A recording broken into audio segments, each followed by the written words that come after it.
Adiós, Alexander, ¿vale? Entonces, ese es yo quiero como profundizar el problemática que el mundo enfrenta hoy, ¿no? Y especialmente los países como Colombia. Ustedes tienen un reto muy grande en 3 partes. Colombia tiene muchos recursos, entonces la economía agricultura es súper grande. Pero realmente, ¿quién sufre más? El campesino. ¿Por qué sufre más? Porque ellos, en la cadena de valor, no existe. En la misma manera, esa madre no existía. En la misma manera, de ese refugiado no existe. ¿Ok? Cogemos un ejemplo más cercano de ustedes. Las mujeres campesinos en Colombia, ¿ok? Trabajan en una cadena de valor. Trae su bolsa de café, o cacao, o maíz, o no sé, a un intermediario o una cooperativa, ¿vale? Y esa cooperativa lleva a un secador para procesar la pepa. Ellos llevan a una bodega y la bodega lleva a una puerta llega a tal cosa y ahí llega en el vaso de café, ¿vale? ¿Qué está pasando en ese ejemplo? Cada vez que llega un intermediario más, la madre o la campesina sigue perdiendo su visibilidad. ¿Ok? Cuando yo compro un vaso de café de $5, la madre no recibe más de 5 centavos. Y por ser mujer, ella no puede tener mejor acceso a crédito. Esa es la verdad. Nosotros vivimos en una comunidad muy machista, ¿no? ¿Por qué? Bueno, si desde el cuento me puede salir. Está bien, ¿no? Ok. ¿Por qué? Porque normalmente lo que pasa en esas zonas, el dueño de tierra es el esposo o padre o hermano. Entonces, si yo como una mujer trabajo muy duro para sobrevivir y darle comida a mis hijos y traigo mi bolsa de café, yo no tengo muchos derechos en esa transacción, porque el comprador me puede robar, porque no tengo ningún tipo de trazabilidad que él me debe el precio justo para mi bolsa de café. Y todos los empresarios del café o cacao o chocolate pueden decir, tenemos una cadena de valor súper transparente, estamos haciendo mucho en la comunidad. La realidad es no. Porque si era verdad, la economía de Colombia en las zonas rurales no estaba en la pobreza extrema, ¿cierto?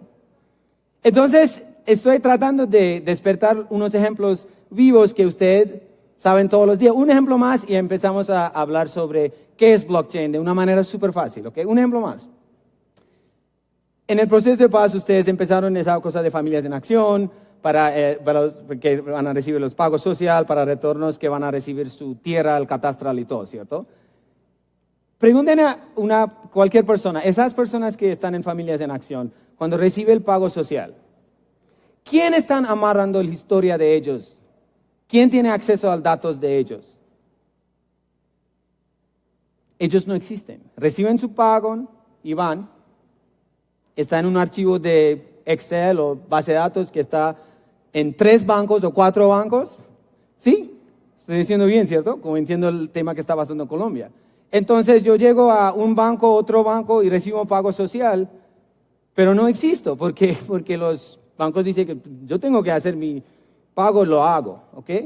Después de 4 días yo llego a la registraduría y yo digo, señor, yo perdí mi tierra y yo quiero que me vuelva mi tierra, ¿no? Que voy a volver. Ese ejemplo que hablamos esta mañana con Alexander. Y hay un poco de burocracia, hay como 3 agencias y todo. ¿Y quién pierde en eso todo? La última milla. ¿Y por qué? Porque hoy en el mundo, las familias en acción o víctimas o los exguerrilleros o un víctima de guerra en Congo o en África, ellos no existen porque no son dueños de sus datos. Esta semana he escuchado bastante sobre datos. Digital economy. Data es moneda. Pero nosotros vamos a ganar mucho dinero en blockchain si vivimos en la parte de arriba. Pero los datos de las personas que viven en base de pirámides, ¿quién somos dueños? Nosotros. Facebook gana tanto dinero porque tiene datos. Google gana tanto dinero porque tiene datos. Pero esa madre en Congo, o esa madre que vive aquí en Buenaventura o zonas de pobreza, no existe, porque ella nunca tuvo la oportunidad de accesar, ser dueña y monetizar sus datos. ¿Vale? ¿Cómo puede resolver blockchain? Y bueno, primero, blockchain no va a resolver todos los problemas del mundo, ¿no? Blockchain solo es una tecnología que abre las puertas para la base de pirámide que no existía. En 30 años de mi carrera, yo nunca he visto una tecnología que crea igualdad de información al lado de la persona en la última milla. ¿Ok? Entonces, ¿qué es blockchain? Volvamos al tema de la transacción de la madre dejó la bolsa de café y hice muchos desintermediarios. ¿Ok? Y hagamos un ejemplo súper fácil primero.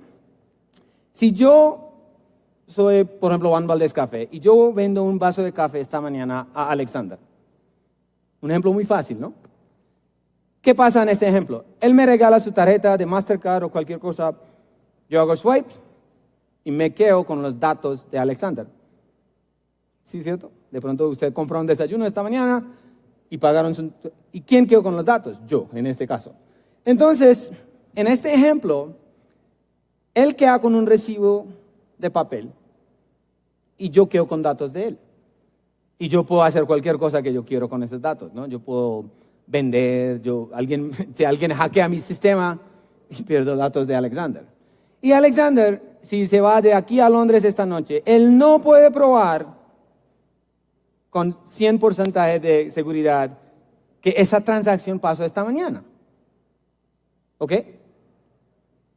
Y porque él no tiene ningún tipo de derecho sobre esos datos y él no tiene acceso sobre esos datos.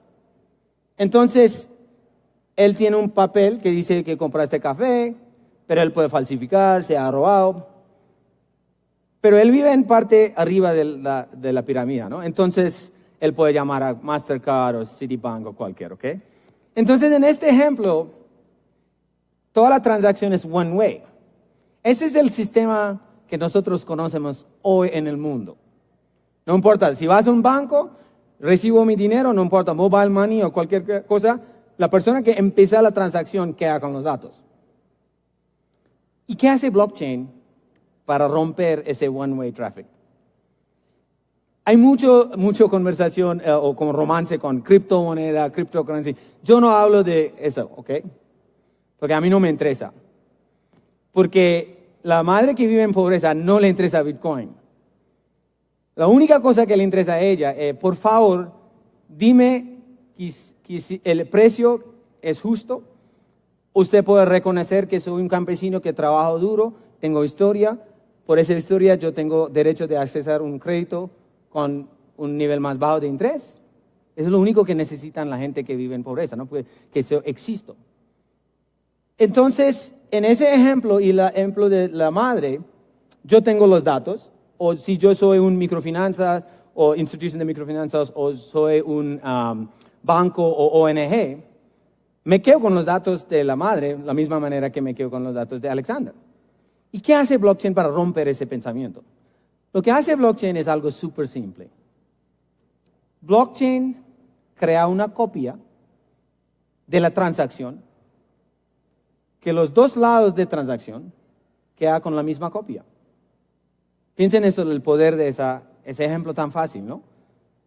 Entonces, en ese ejemplo de Alexander, y ahorita volvamos al ejemplo de madre, en ese ejemplo de Alexander, si Alexander y yo tuviera esa transacción de comprar café sobre blockchain, y él quedó con una copia de los datos que nadie puede robar, cambiar, manipular, y él puede accesar de cualquier herramienta de SMS o smartphone, de cualquier parte del mundo, hasta que él acabe el mundo. Imagínate el poder que Alexander tiene hoy. Ahora, mismo ejemplo con la madre, ¿no? La madre, intermediario, secador, bodega, vaso de café. Y si utilizamos blockchain, cuando yo traigo mi bolsa de café al comprador, first mile, o last mile, depende cómo es, blockchain puede mandar una copia a la madre, solo por SMS. Nosotros estamos, todo esto que estoy diciendo estamos en vivo en 5 países. Entonces, por eso no tengo PowerPoint, no tengo Theory, te digo un ejemplo en vivo, ¿no? Entonces, nosotros utilizamos blockchain sin utilizar parte de criptomoneda, donde cuando la madre trae su bolsa, ella recibe un SMS diciendo que, oye, dejaste 40 kilos. Ella puede responder sí o no, pero esa transacción queda grabada en blockchain. Y ella tiene historia en blockchain ahora, que ella puede accesar simplemente con SMS. Imagínate el poder de esa cosa, porque ahora si yo quiero robar a esa madre en esa cadena de valor, no puedo. Porque toda la red, porque blockchain cómo funciona es una red de confianza. Es red de confianza donde todos los actores que participan en esa red quedan con misma información. Entonces, si recibo 40 kilos, no puedo decir a madre que usted solo pago por 30. Entonces, es un nivel de trazabilidad que no conocemos porque hasta hoy los sistemas eran one way. Entonces, no había trazabilidad o transparencia en la última milla. Tener la trazabilidad o transparencia en la última milla, esa es la diferencia entre ser pobre, pobreza extrema. Siempre va a tener pobreza en el mundo, pero no necesitamos pobreza extrema. Y salir de esa pobreza extrema. ¿Y cómo? Entonces gente me pregunta, bueno, pero a ver, stop. Explícame más en detalle qué está pasando en ese blockchain. Entonces, para pensar en blockchain, usted piensa en una red de la gente que confía en una red privada y todo el mundo sabe qué está pasando en esa red. Ese es el blockchain. Blockchain se inventó, ayer yo creo que alguien presentó, blockchain se inventó en 2008 cuando estaba crisis finanzas, donde gente estaba muy desilusionada con los bancos, ¿cierto? Entonces alguien inventó blockchain, dijo que si yo quiero hacer una transacción con Alexander o yo quiero hacer una transacción con Juliana, no necesito un banco que me diga, si yo tengo un red donde la información queda destruida y la red dice que yo soy yo, ella es ella y hay un consenso, 51% o más, donde dice que bueno, esas dos personas son válidas, esa transacción es válida, no necesitamos bancos para decir que podemos hacer un transaction. Y ahí empezó el blockchain. Pero en ese mismo tiempo también empezó el tema de criptomoneda, donde las personas que participen en criptomoneda ganan dinero y todo. No voy a hablar sobre eso, porque a mí no me importa, porque a la madre no le importa. La parte que es interesante es, en esa transacción que ayuda a blockchain, se llama registro destruido, la información que ha destruida y que ha en muchas partes en una red de confianza donde no puedes robar o manipular o cambiar. Esa parte es súper importante para entender, porque esta parte es lo más importante para la base de pirámide. Porque, volviendo al tema de esa campesina, si ella hoy, si por ejemplo está creciendo café en Buenaventura, ¿no?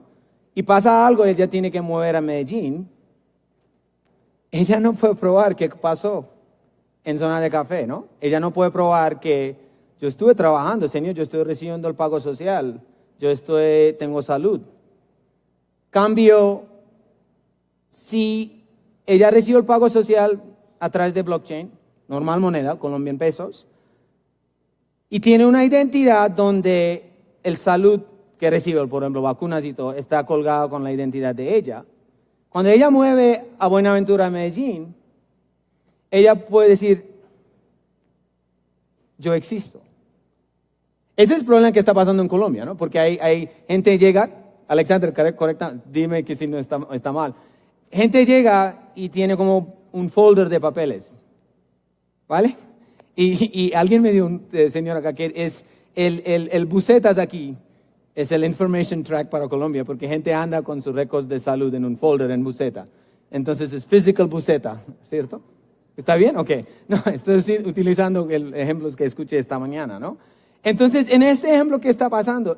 Las personas que tienen bajos recursos siguen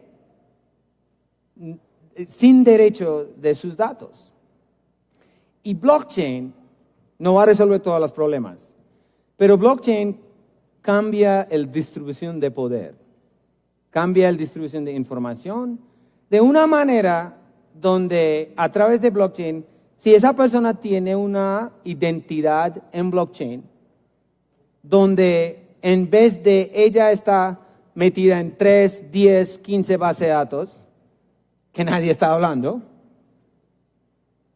si ella existe en un personaje en blockchain o una identidad en blockchain, donde todas cosas que pasan a ella llega a la identidad de ella, porque ella es dueña de sus datos. Esta semana escuchamos mucho sobre datos, ¿cierto? ¿Y qué puede pasar? Ella puede llegar a Medellín, dice que, oye, míreme, look me up, porque ahí puedo mostrar un récord de mi salud, de mis pagos sociales y cada bolsa de café que yo vendía a Starbucks. Entonces, y gente me pregunta, bueno, a ver, ¿cómo puedes eliminar la pobreza extrema con ese ejemplo? Es fácil de explicar. Hoy en países como Colombia, ser cliente de un banco es muy costoso. KYC se llama, Know Your Customer, ¿vale? Entonces es súper caro ser pobre. ¿Vale? ¿Por qué mucha gente que están endeudados por microfinanzas no han salido de pobreza extrema? Porque cuando yo te entrego un préstamo de microfinanzas, yo cobro más interés porque yo estoy tratando de manejar riesgo, porque no te conozco. ¿Vale? ¿Por qué un campesino de café o cacao o hablemos de un tema un poquito, yo tengo un poquito ADD, ¿ok? Pero, perdón, ADD es el desorden de déficit de atención. Ok, ¿cómo dice? No sé. Entonces, pero hablamos de otro ejemplo que es también similar, es los mineros. Colombia tiene un problema de mineros de oro, ¿no? Hay mucha esclavitud humana allá. El ejemplo es mismo. Yo soy un minero de oro, yo traigo mi oro, vendo y no existo, porque hay muchas violaciones de ambiental, de derechos humanos y todo, y no empezó a crear la historia. Cambio, en ese ejemplo, si esa madre o ese minero podría tener una identidad en blockchain que es de él o de ella, que él puede probar todas las cosas que pasó con él o ella, yo como un banco, o yo como una persona de seguros, o cualquier cosa, ¿no? Yo puedo decir, bueno, yo te puedo tratar con dignidad porque te conozco. Yo te puedo dar más recursos porque te conozco. Entonces, el punto más importante de blockchain es, el poder de blockchain es crear una identidad económica, un pasaporte económico, de una manera que podemos volver dignidad, que no, la gente que vive en base de pirámide no miramos con ese punto de vista.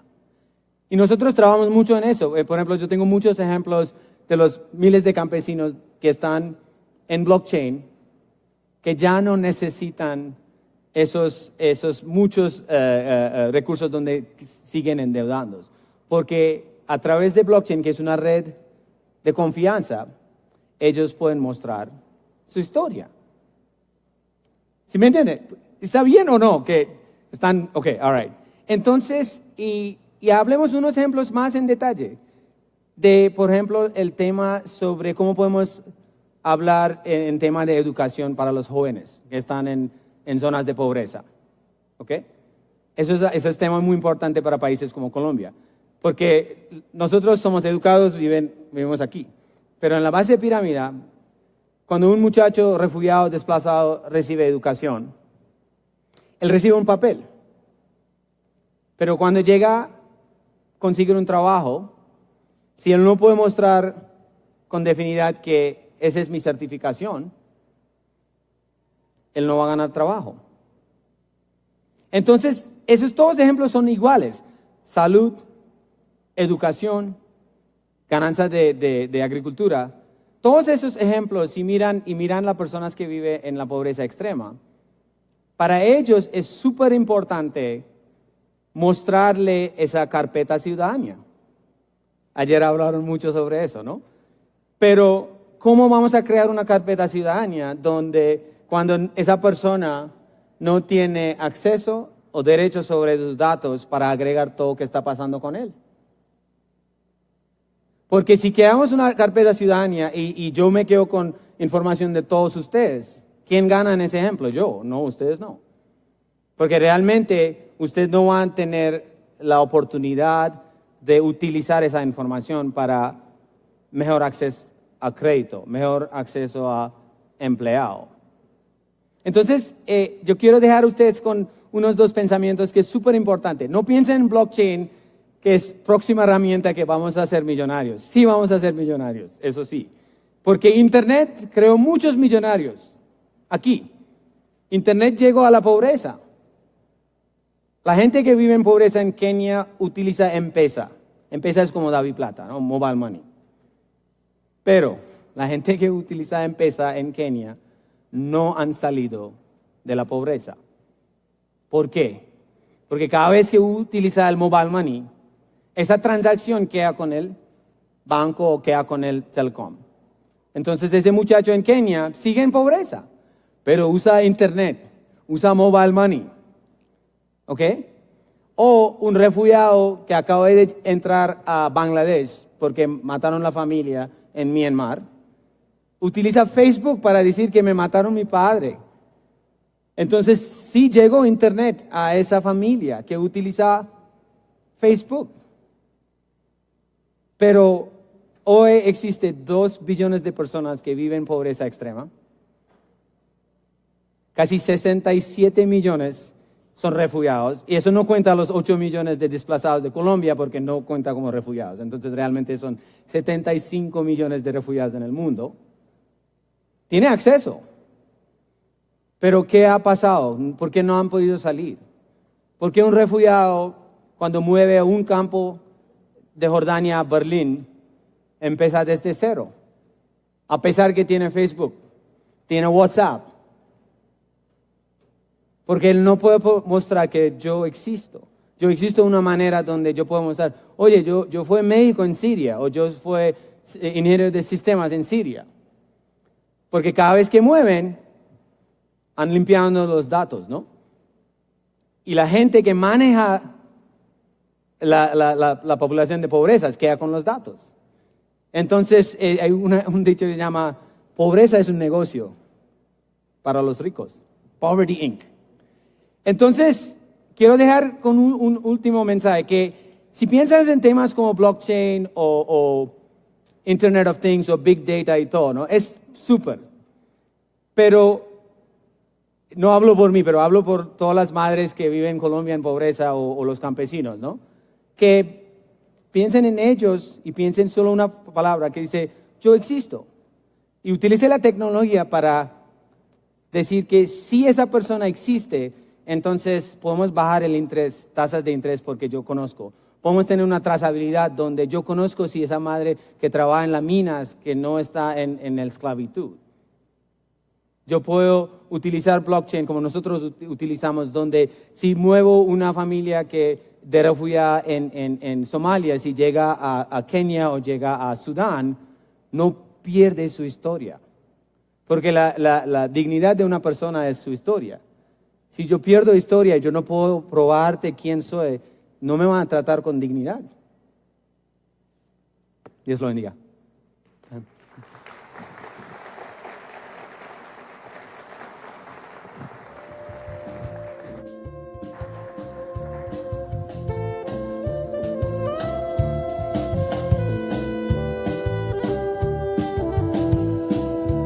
Mil gracias por esa intervención, por esa conferencia a Ashish Ganesh. Les informamos que en minutos estaremos dando inicio al panel llamado Entornos Colaborativos Digitales para la Transparencia en Colombia.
télévision ou rien qu'un fait inhabituel qui attire ton attention. C'est peut-être juste une nouvelle à la télévision ou rien qu'un fait inhabituel qui attire ton attention. Un instant tu t'es arrêté, si tout devait changer, tu sembles déstabilisé, dérangé. Un instant tu t'es arrêté, si tout devait changer, tu sembles déstabilisé, dérangé.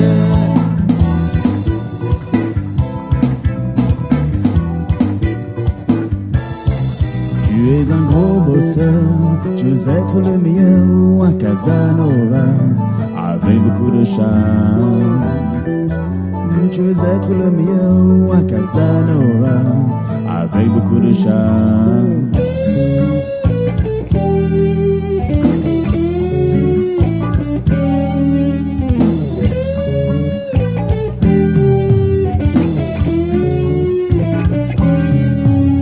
À l'église, dans la rue, n'importe où, n'importe quand, il essaie d'attirer ton attention.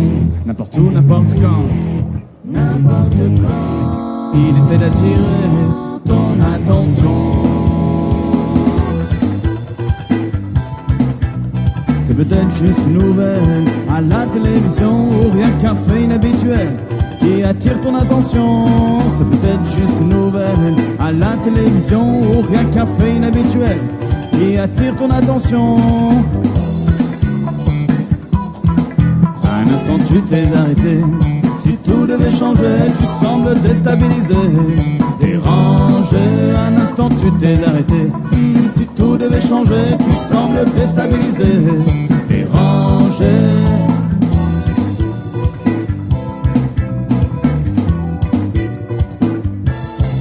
Peut-être solitaire, ou seul dans un désert, ou bien rêveur, ou simplement loser.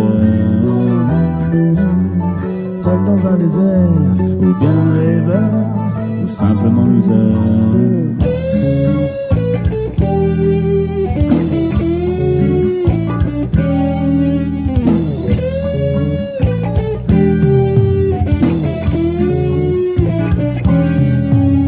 À l'église, dans la rue, n'importe où, n'importe quand, il essaie d'attirer ton attention.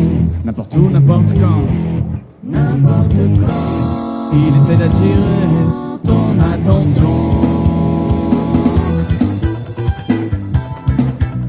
C'est peut-être juste une nouvelle à la télévision ou rien qu'un fait inhabituel qui attire ton attention. C'est peut-être juste une nouvelle à la télévision ou rien qu'un fait inhabituel qui attire ton attention. C'est peut-être juste une nouvelle.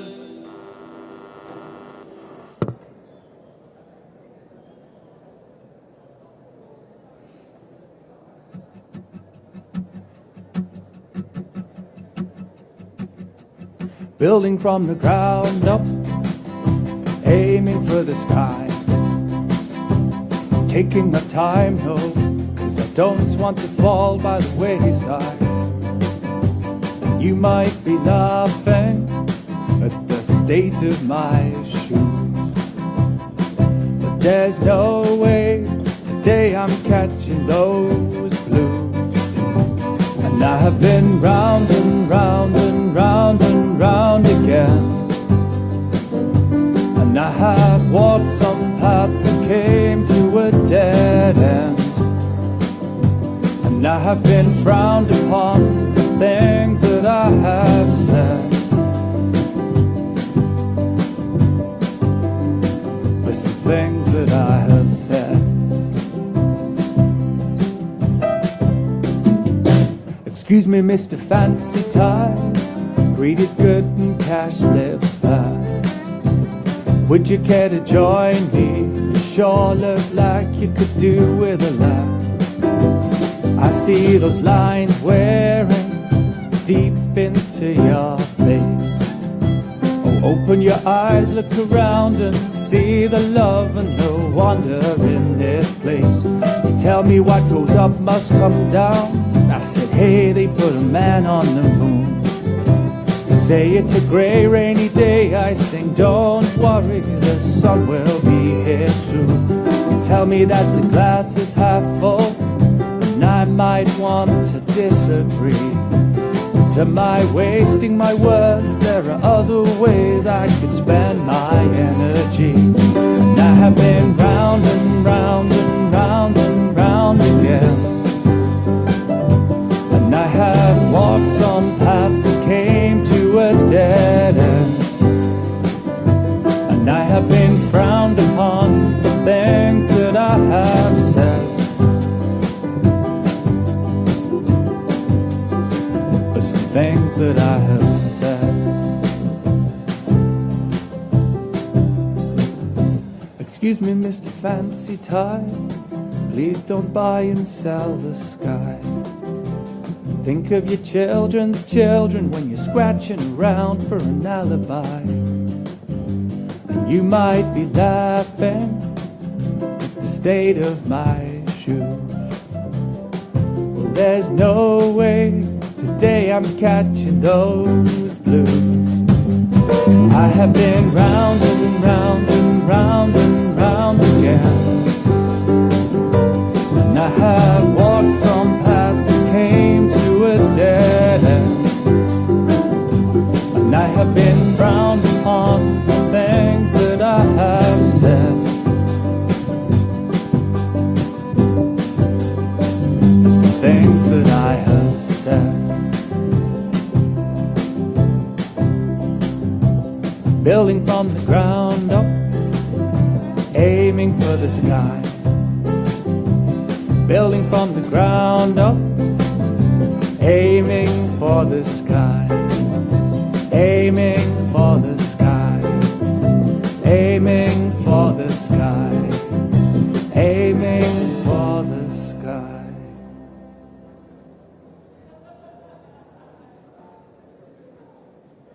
Hey ho, how you doing, mister? Oh no, think you're gonna miss her, don't show too many feelings, they will come out when the time is right. I said candles can be dangerous, and she agreed with a smile. And the dusk it settled silently around us into a peaceful night. But my heart knew none of that peace, and I lay there for quite some time. Sleep, it was a sweet release, and the rain came down from the sky. Oh hey ho, how you doing, mister? Oh no, think you're gonna miss her, don't show too many feelings, they will come out when the time is. Hey ho, how you doing, mister? Oh no, think you're gonna miss her, don't show too many feelings, they will come out when the time is right. There are many proverbs and more than a few cliches dripping on my tongue tonight, but I box them up at night, I bury them away. The world had turned a storm, it passed. Some days, the world and I, we just don't relate.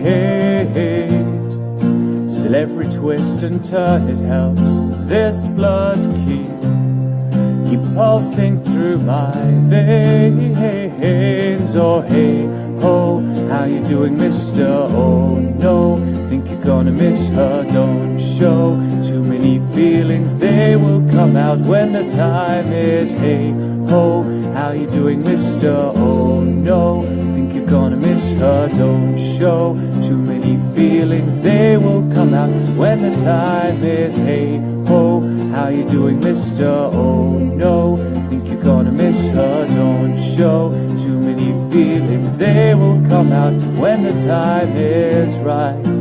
When the time is right. When the time is right. When the time is right. When the time is right. When the time is right. When the time is right. When the time is right.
Muy buenos días, los invitamos a que por favor vayan tomando asiento. A las personas que todavía se encuentran afuera, las invitamos a entrar, a que se acomoden. En 5 minutos exactamente vamos a estar dando inicio a este panel llamado Entornos Colaborativos Digitales para la Transparencia en Colombia. En 5 minutos estaremos dando inicio.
Bien, muchísimas gracias. Vamos a dar inicio a este panel. Gracias a ustedes por continuar acompañándonos, por continuar con nosotros en este tercer día, en esta semana de Gobierno Digital.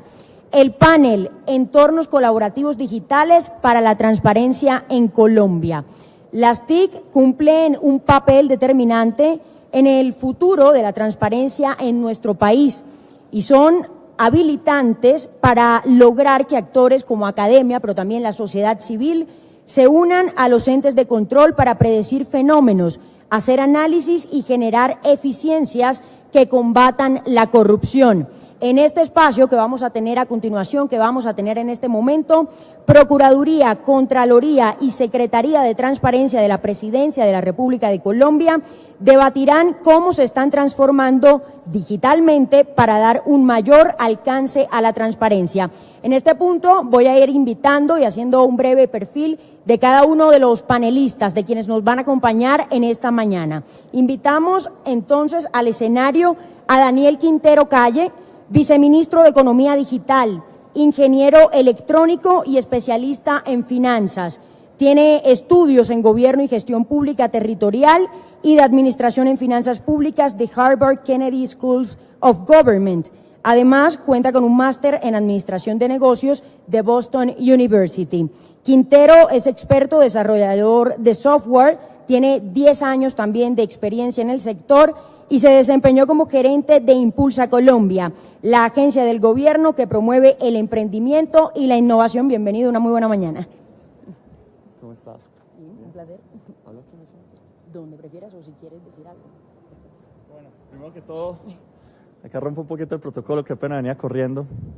Muy buenos días a todos, de nuevo bienvenidos a la Semana de Gobierno Digital, un espacio que hemos querido se convierta en uno de los espacios más importantes para que líderes del sector público y privado que están interesados en los retos de lo público se encuentren para que con tecnologías busquemos estrategias para resolver los problemas de los ciudadanos que cada vez tienen expectativas mayores y para que resolvamos los serios o complejos problemas que tenemos en general en nuestro país y que sin duda con tecnología podemos resolver. Yo soy de los que creo que de ninguna manera ni la pobreza, ni la corrupción, ni tantos otros males son problemas que tengan que perdurar o vivir por siempre. Estoy convencido de que la tecnología tiene el poder de transformar las cosas y de cambiar esas realidades. Muchas de las cosas que creíamos que van a existir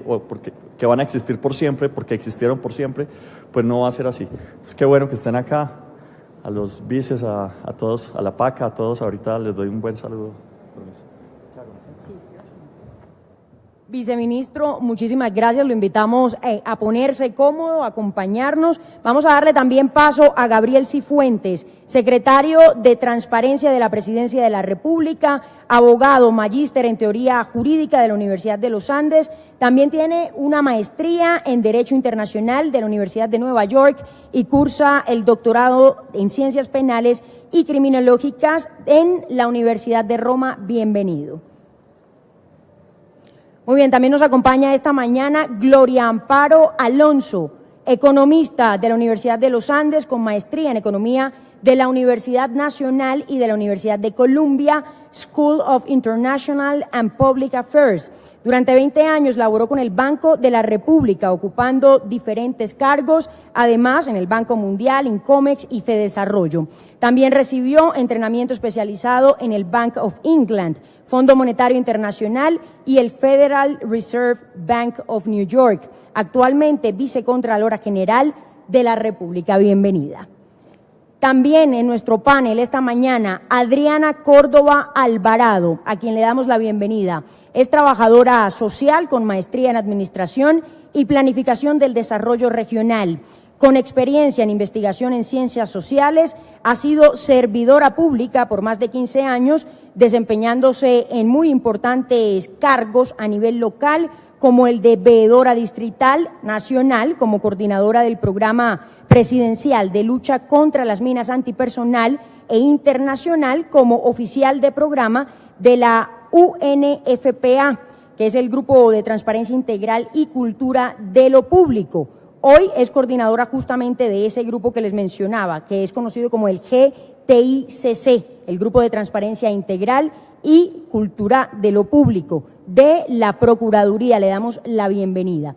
Y por último, la persona que va a moderar, que va a estar encargada de este panel esta mañana, María Margarita Zuleta, abogada de la Universidad de los Andes, con estudios en el Centro de Estudios Internacionales de la Fundación Ortega y Gasset en Toledo, en España.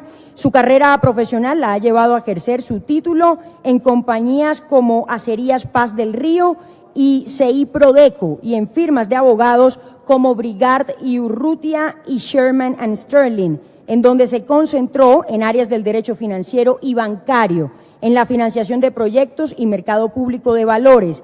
En el sector público se ha desempeñado como viceministra de Justicia y directora del Programa Presidencial de Lucha contra la Corrupción.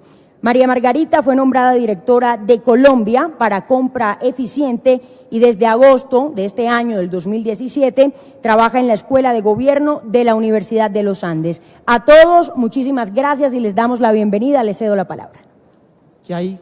¿Cómo les va? Yo me voy a parar, excúsenme, porque me siento como encerrada. Muchas gracias, Vice, por invitarme a participar en este panel. Y me alegra ver en este panel a otras 3 personas con las que hemos trabajado muchísimo en temas de disponer la información y ponerla en un formato leíble y reusable para todos. Si pensamos en la transparencia como un fin, la embarramos. Simplemente publicar información no nos sirve de nada. Tener información publicada en los periódicos, publicada en revistas, en la web, no nos sirve. Es importante, es un primer paso, pero eso no es suficiente y no puede ser el objetivo último de una estrategia para ser transparente y para vincular a la ciudadanía y vincular al sector privado y hacer uso de esa información y aprender con la información. Colombia ha avanzado muchísimo en esa primera parte que es poner a disposición de la gente la información. Pensemos en el Estado, no en la empresa privada. El gasto público, finalmente, es disponer de la plata de los contribuyentes para que el Estado funcione, y pague nómina, pague pensiones, pague compras y contratos, haga convenios, pague la deuda, y esa información en cierta medida está disponible al público. Y yo creo que el Ministerio de TIC, desde que inició con el ministro Molano y después con el ministerio del ministro Luna, ha hecho un esfuerzo grandísimo para que toda esa información esté disponible en datos abiertos. Nos hace falta mejorar muchísima de esa información. Por ejemplo, la de pensiones. La de salarios está, si miramos el portal de transparencia económica, pero si miramos quiénes son los que reciben salarios, ahí estamos un poquito flojos. La información de deuda, de cómo manejamos, cómo pagamos la deuda pública, está disponible, pero creo que esa es una información que puede leer la vicecontralora, pero no creo que cualquier persona en cualquier esquina pueda entender cuáles son los pagos de deuda que hace Colombia. Creo que un ingeniero industrial puede manejar esa información y rápidamente hacer análisis, pero no la entiende. Y yo creo que ahí nos hace falta avanzar en esa línea. Yo creo que en el sistema de compra pública hemos hecho un esfuerzo grandísimo como país desde el año 2007. Este no es un esfuerzo nuevo. Lo que es nuevo es que la información esté en datos abiertos y tenemos que seguir haciendo esfuerzos, pero un esfuerzo de los que es más grande es que la Contraloría, la Procuraduría y los jueces no admitan información distinta de la que está publicada. Y eso ya lo dice la ley. La ley ya dice que el único punto de registro de información para reportes, y lo dice desde el 2007, es el SECOP. Nos hace falta que realmente lo utilicemos. Donde yo veo que tenemos que hacer unos esfuerzos mucho mayores, muchísimo mayores, es en hacer transparente la información de las decisiones que tomamos, no solamente las decisiones de gasto, sino las decisiones misionales. Ayer, justamente en un evento sobre transparencia e integridad de la rama judicial que hubo en la ciudad de Santa Marta, el señor fiscal general de la Nación le decía a los directores de los consejos seccionales de la judicatura que por qué no hacían todos un esfuerzo de explicar decisiones misionales, porque eso de alguna manera mejora la comunicación con la gente, pero también es una forma de rendir cuentas. Y él hablaba, por ejemplo, concretamente de publicar las decisiones de cambios de quién está encargado de hacer una investigación. Si se llevan una investigación de la ciudad de Mariquita hasta Bogotá, hay que contar que se tomó esa decisión y hay que ponerla ahí. Yo creo que nosotros tenemos que seguir haciendo esfuerzos constantes, pero tenemos que también hacer esfuerzos para que esa información que esté disponible se mejore constantemente, que sea un círculo vicioso. Y para eso hay que mirar cómo se involucra a la academia, a la ciudadanía, al sector privado para hacer uso de esa información. Si la academia es capaz de decir, miren los problemas de información que tenemos, yo estoy segura que el municipio X o el departamento Y o la entidad X o Y mejora en su información, que es distinto cuando simplemente la Procuraduría dice, tienen que mejorar porque en el índice de gobierno abierto ustedes van muy mal. Eso es importantísimo, pero es más importante que además la comunidad le diga, óigame, ¿por qué nuestro departamento no es de los primeros en el índice de gobierno abierto? Y sería riquísimo que en el índice de gobierno abierto tuviéramos muchos departamentos empatados, pero eso no es lo que ocurre. Pero además tenemos que empezar a hacer un índice de gobierno abierto para las mismas entidades. Insisto, yo creo que las páginas web de la Procuraduría, de la Contraloría y de la Fiscalía y de la rama judicial requieren mejoras sustanciales para transparentar la información de esas entidades, lo cual nos va a ayudar además a mejorar la idea que tenemos los ciudadanos de esas entidades. Sin embargo, a uno no se le puede olvidar que tener más y mejor información no mejora la percepción inmediatamente. Hay varios estudios, hay profesores que trabajan en economía del comportamiento que dicen que el efecto inmediato no es mejorar la percepción, Y eso puede que frustre de alguna manera a los políticos, pero no debe frustrar a la gente que utiliza la información, sino de pensar que esa es una consecuencia lógica.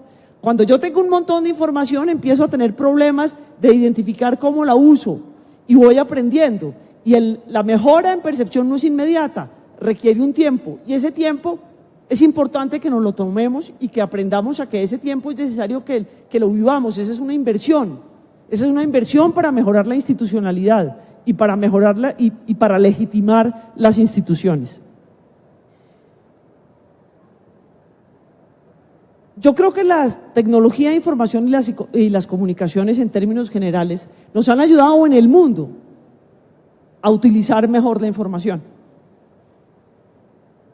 Y yo creo que tenemos que empezar a hablar de una manera en la que entiende el señor que sabe de tecnología de información y comunicaciones y el señor que no sabe, pero que quiere usar esa información y que sabe y tiene los conocimientos adecuados para entender la información que hay de gasto público, o para entender la información que hay de salud pública, o para entender la información que hay de crímenes contra los niños o de salud sexual y reproductiva. Cualquier persona interesada en una política pública tiene que poder acceder a esa información fácilmente, y tenemos que hacer un esfuerzo para que el lenguaje que utilizan los que saben de TIC se comunique con los que saben de las políticas públicas que son objeto de transparencia. Y ahí tenemos un desafío grande, un desafío que es desafío de las disciplinas, y es empezar a decirle a las cosas con el lenguaje más fácil posible para que nos entendamos todos y podamos realmente aprovechar las tecnologías. Yo creo que en el panel tenemos una posibilidad de aprender, pero además de entender. Una de las frustraciones que yo he tenido es que muchas personas no saben o no conocen la información que está, por ejemplo, en datos.gov.co.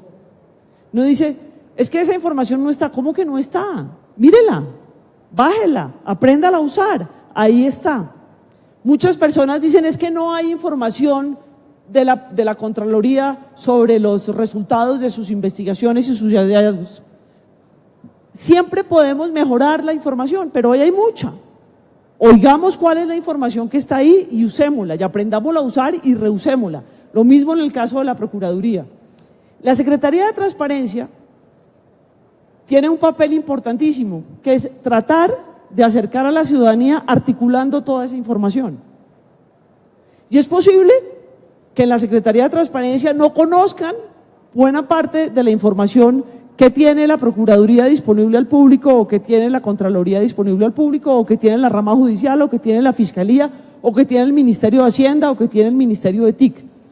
Yo creo que estas conversaciones son importantes, pero son importantes además si tenemos individuos que van a utilizar esta información, porque de nuevo, poner la información solita no nos sirve, es un primer paso. Si no tenemos sector privado, academia, sociedad civil, gremios, medios de comunicación utilizando esa información, no lo logramos. Entonces yo lo que quiero hacer para iniciar es pedirles a ustedes que nos cuenten qué información hay disponible, cada una de estas entidades ha puesto a disposición, y cómo la gente la puede usar. Y no digo la gente cómo puede usarla el fiscal para hacer una investigación, sino cómo puede hacerle Pedro para mirar, para entender cómo está funcionando su municipio, o Juan para saber si quiere votar por Pedro o por Juan en las próximas elecciones, que yo creo que eso también es importante. Entonces no sé si empezamos, hay algunos que tienen presentaciones, y aquí está esto, y yo quiero que en sus presentaciones también hagan esa reflexión, para invitar a la gente a utilizar la información. Aquí dice que debemos empezar por el vice, ¿cierto? ¿Sí? ¿O por el que quiera? El primero era el vice, pero tú.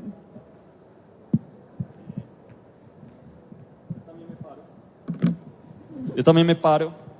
Yo arranco con una frasecita que me encontré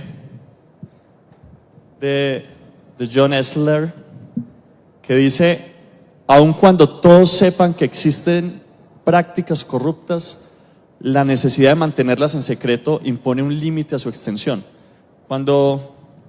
Yo admiro mucho a Mockus, y este es uno de los pensadores sobre el que Mockus construye lo de la zanahoria. ¿Es la zanahoria qué?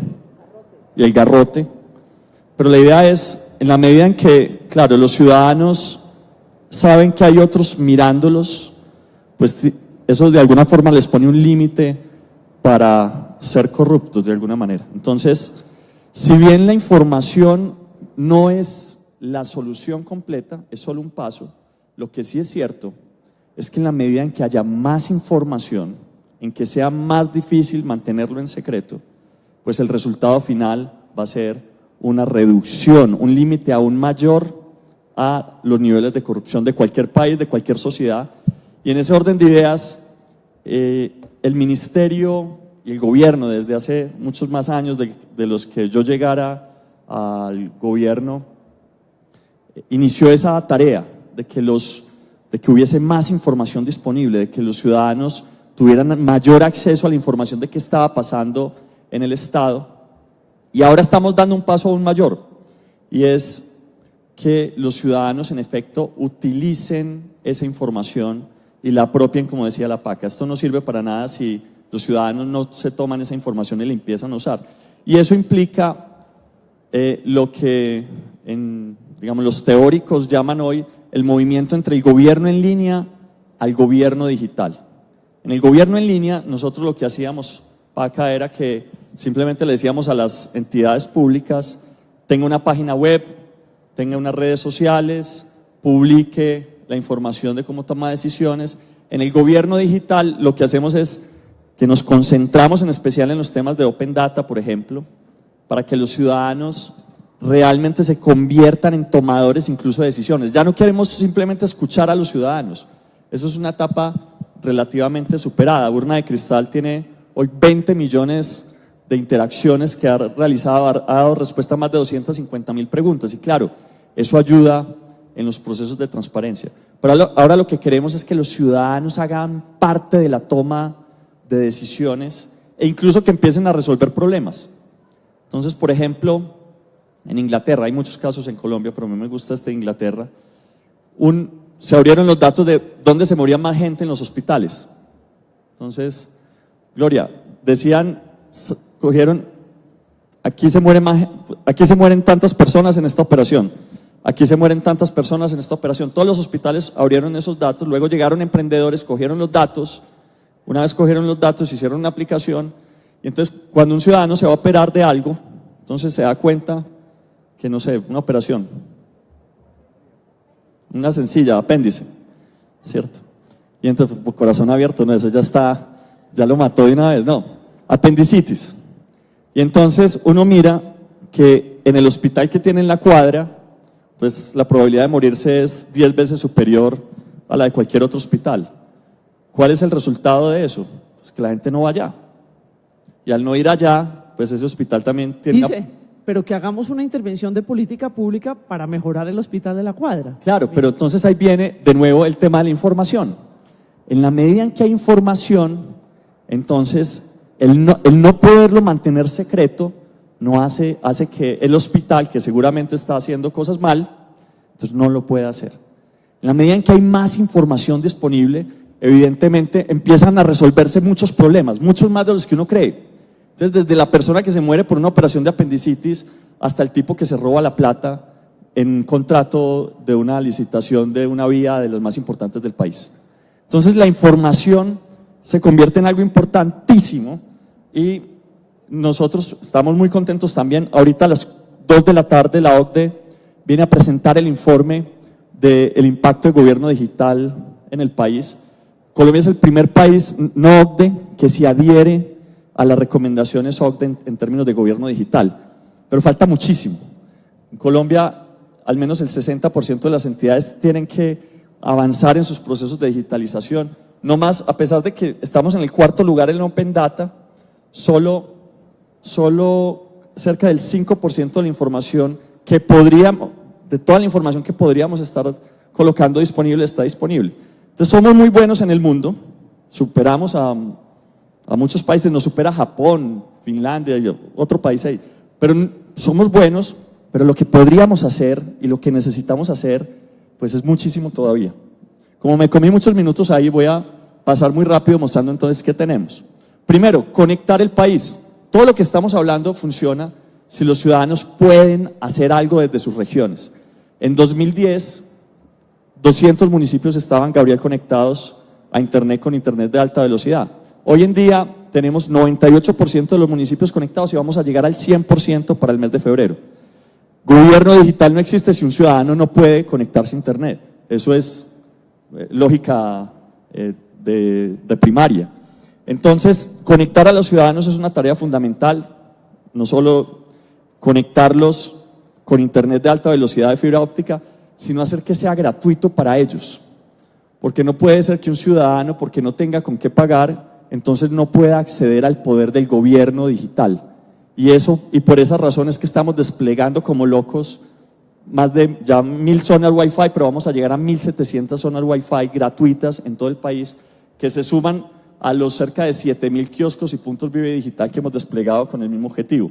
Al mismo tiempo, pues, un reconocimiento al trabajo que además hicimos en conjunto con la PACA, con Colombia Compra Eficiente, que le ha permitido ahorros, pero además transparencia al Estado, ahorros por más de 624.000 millones de pesos. Hoy, PACA, felicitaciones y gracias, porque ese fue tu bebé, tu invento. Sí, por favor. Y los niveles, de verdad que es casi imposible que haya corrupción en un proceso que se hace a través de Colombia Compra Eficiente. Toda esa plata que se ha ahorrado es que hoy quizás estaría en los bolsillos de quién sabe quién, ¿no? No más filas es una estrategia que hemos desplegado, que antes se llamaba el sí virtual y que hoy tiene más de 700 trámites en línea. Paca, cuando un trámite no está en línea, se presentan muchas oportunidades para la corrupción y si no, miremos el esfuerzo que hoy está haciendo el Ejército Nacional para digitalizar el trámite de la libreta militar. Quien haya vivido ese proceso sabe todo lo que ronda ese trámite. Es realmente azaroso y por eso una felicitación siempre la hago extensiva al Ejército Nacional, que bajo esta administración está en una tarea de que vamos a digitalizar esos trámites y muchos otros. Y por último, pues datosabiertos.gov.co o datos.gov.co realmente, donde hoy tenemos ya más de 6.000 conjuntos de datos, 300 de ellos que son de altísima calidad. Entonces estamos ahora dándole sello a los datos abiertos, a los conjuntos de datos que son de altísima calidad. Esa es una forma adicional de reconocer a las entidades que lo están haciendo bien. Esto simplemente ya lo dije de otra manera. Entonces esto nos ayuda a luchar contra la corrupción, nos ayuda a luchar nos ayuda en los procesos de transparencia y en la rendición de cuentas de los ciudadanos. En este momento hay más de 100 equipos en universidades que están cogiendo esos datos y los están convirtiendo en aplicaciones o en estrategias para precisamente cogobernar, para resolver problemas. 120 equipos ya así de emprendedores que están haciendo la misma tarea. Y va en esa línea, no es suficiente tener los datos si no somos capaces de reutilizarlos. Y hay muchos datos todavía que están en PDF, donde necesitamos que el SECOP 1 evolucione y el 2 evolucionen, de modo que, por ejemplo, en los contratos no haya nada en PDF. Si existen cosas en PDF, nada va a pasar. Y en mis últimos 35 segundos, entonces me voy a saltar todo lo que sea muy general y me voy a ir a esto, a lo que yo creo que son los retos que vamos a tener ahorita. Primero, cercanía, mantener la cercanía con los entes de control. Realmente cuando nosotros le decimos a una entidad que usted no está cumpliendo el índice de gobierno en línea, le decimos que va a venir la Contraloría luego a cogerlo si no lo empiezan a cumplir. Entonces ahí hemos colaborado mucho, pero además hay muchas oportunidades de colaborar con tecnología para fortalecer a los entes de control de modo que tengan más información y puedan tomar mejores decisiones. Analítica en el procesamiento de la información. El Big Data, la inteligencia artificial, nos ofrecen unas oportunidades gigantes para que no solo los ciudadanos, sino los ciudadanos potenciados con herramientas tecnológicas puedan encontrar cosas que no cuadren en procesos de contratación y otras. Apertura de la información en tiempo real, lo decían ayer varios de los conferencistas. Claro, el mundo ha venido avanzando en el tema de Open Data, pero necesitamos que esos datos estén abiertos by default, o sea, por defecto.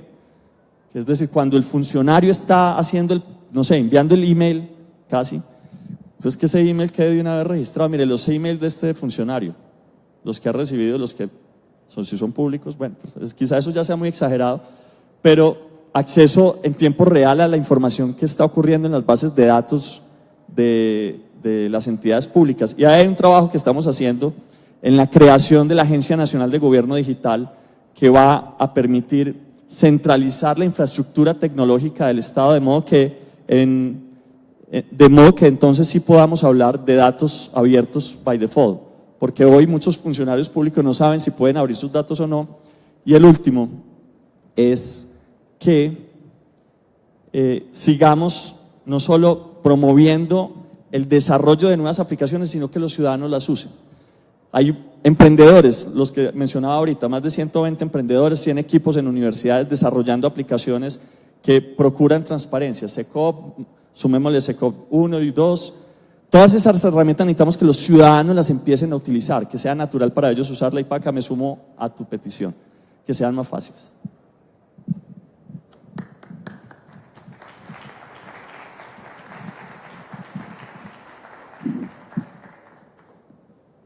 La señora vicecontralora, pero yo quería antes hacer una observación.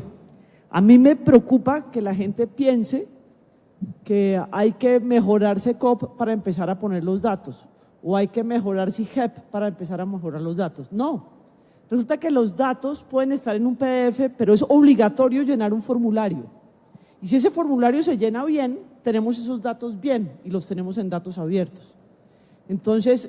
Pero es que yo quisiera más que… Déjame un minuto, ojalá podamos apagar el SECOP 1 a finales de este año. Yo sería feliz, pero eso no va a lograrse.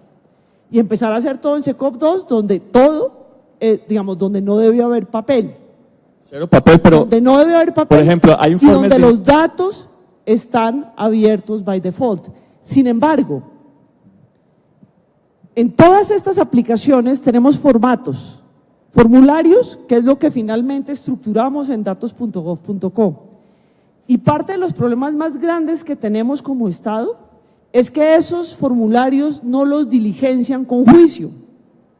Entonces, si yo diligencio el formulario y pongo un poema, como ha pasado, no lo encontramos, en la casilla del objeto del contrato. Entonces, obviamente le estoy tomando el pelo a la comunidad, al control y a los datos. Yo lo que tengo que usar es el sentido común y llenar esos formatos que nos van a permitir, llenar los datos de base, que es lo que nos van a permitir de verdad reusarlos. Obviamente todos los procesos tienen que mejorarse y las aplicaciones tienen que irse mejorando constantemente, pero no hay nada que me dé a mí más susto que decir, no, esperemos esto porque entonces la tendencia es, año ya no fue. Muy de acuerdo, y me encanta que este debate se empiece a poner, bueno, caliente, por una cosa, porque es que resulta que analizar datos estructurados es relativamente sencillo, pero si nosotros queremos sacarle el provecho, por ejemplo, a la inteligencia artificial, necesitamos poder analizar datos no estructurados. Es decir, el formulario nos permite tener datos estructurados, pero si tenemos el contrato digital y todos los informes de interventoría digitales, podemos hacer que sistemas de inteligencia artificial procesen esos datos no estructurados y encontrar, por ejemplo, que quien escriba dentro de un contrato un poema tiene más probabilidades de que ese contrato termine en un puente que se cae. Entonces, ahí hay un poder gigante que apenas se está desarrollando en el mundo, realmente ya hay muchos avances en el sector financiero, pero no hay que cambiar SECOP 2, hay que obligar a que las entidades no puedan subir PDFs, sino que tenga que ser el archivo en Word. Listo. Vicecontralora. Bueno, creo que también me voy a levantar porque ustedes pusieron el tono. Además, aquí quedamos muy bajitos, ¿no? Bueno, muchas gracias por esta invitación al Ministerio, Viceministro. Aquí está también Procuraduría, doctor Gabriel y la Paca. Este panel y este escenario es muy interesante para la Contraloría en la medida en que podemos contarles en qué estamos y estamos muy en línea, ahí sí, querido vice, con todo lo que ustedes están aquí promoviendo. Entonces, voy a robar tal vez 3 minutos de los 5 que tengo para contarles por qué es tan importante lo que estamos haciendo en este momento en la Contraloría. Y casi que la introducción a eso es de dónde viene la necesidad de tener una Contraloría General de la República que sea moderna, más transparente y muy en línea con esto de los entornos digitales, de lo que se está hablando acá. Entonces, lo primero es arrancar, yo con esto es que lo paso, por los diagnósticos y los diagnósticos del país en términos de corrupción. Creo que no hay mucho que detenerse si uno, ahora que el viceministro hablaba de la OCDE,